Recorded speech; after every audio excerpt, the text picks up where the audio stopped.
بسم الله الرحمن الرحیم. از فضل همسر تو را چه حاصل؟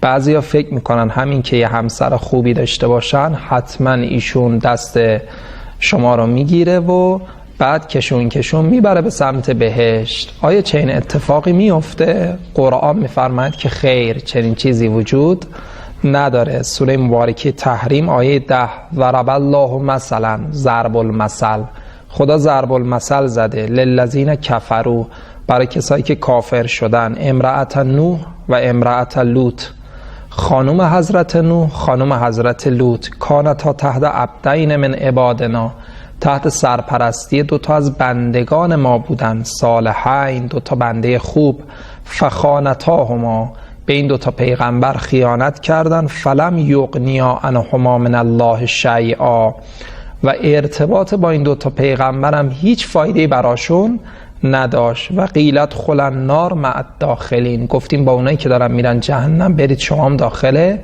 جهنم. هر کس باید برای خودش فکری بکنه. این ارتباط ها در روز قیامت گسسته میشه.